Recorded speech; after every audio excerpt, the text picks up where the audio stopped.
সম্মান এবং নিরাপত্তা মেয়েরা কি পোশাক পরছে অথবা মেয়েরা কখন বাসায় ফিরছে অথবা তাদের অ্যাম্বিশন কি এইসবের উপর নির্ভর করা উচিত না।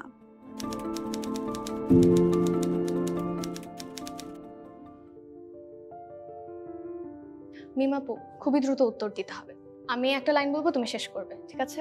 আচ্ছা ঠিক আছে, দেখি পারি কিনা। মেয়ে হওয়া মানে ভয় ছাড়া বাঁচার অধিকার। এবার আমি জিজ্ঞেস করলাম, ছেলে হওয়া মানে? ছোটবেলা থেকে সম্মান শেখা। আমি আবার বলি জেন্ডার সমতা, আমাদের সংস্কৃতির অংশ, and it is a, human right.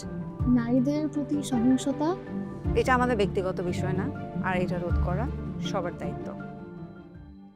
জানো গার্গী, আমার মা যখন তোমার বয়সে ছিল তখন তারা নারী অধিকার নিয়ে ঠিকভাবে কথাই বলতে পারতো না।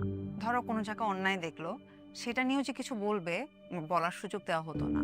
ও তো তোমাকে এত কিছু নিয়ে ভাবতে হবে না, কারণ এটি সমাজের নিয়ম। আমাদের প্রজন্ম অবশ্য এখন একটু বেশি প্রশ্ন করে। তারা এখন চেনে যে কোনটা হ্যারাসমেন্ট, কোনটা জেন্ডার বেসড ভায়োলেন্স, কোনটা বৈষম্য। এখনকার প্রজন্ম আসলে অন্যায় দেখে চুপ করে থাকে না, তারা কিন্তু প্রোটেস্ট করে। কিন্তু আমাদের মায়েদের সময় ছিল একদম প্রত্যেকটা মেয়ের জন্য একটা কারফিউর মতো। এখনো কিন্তু আছে, শুধু এখন ওয়াইফাইটা যোগ হয়েছে। আসলে আপু, আমাদেরকে সবসময়ই কোনো একটা কাজ করার আগে কনসিকোয়েন্সেসের কথা ভাবতে হয়। আমাদেরকে কত ধরনের ওয়ার্নিং দেওয়া হয়, সাবধানে হাঁটো, বুঝে শুনে কথা বলো, সোশ্যাল মিডিয়াতে পোস্ট দেওয়ার আগে ১০০ বার চিন্তা কর। হ্যাঁ, সবকিছুতে সবকিছুতে বেঁধে রাখা অথবা কোনো কিছুতে এটা করতে পারবা না, এরকম বিষয়গুলোই মনে হয় যে একটা নিরাপত্তা দেওয়া। কিন্তু আমার প্রশ্ন হলো যে নিরাপত্তা মানে কি ভয়ের সাথে বেঁচে থাকা? নাকি আ ভয় ছাড়াও নিরাপদ থাকা যায়?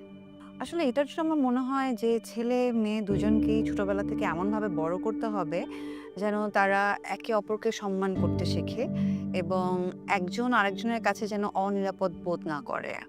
আমার মনে হয় সেক্ষেত্রে ছেলেদেরকে কনসেন্ট শেখানো উচিত।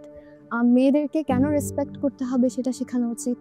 সম্মান এবং নিরাপত্তা মেয়েরা কি পোশাক পরছে অথবা মেয়েরা কখন বাসায় ফিরছে অথবা তাদের অ্যাম্বিশন কি এইসবের উপর নির্ভর করা উচিত না।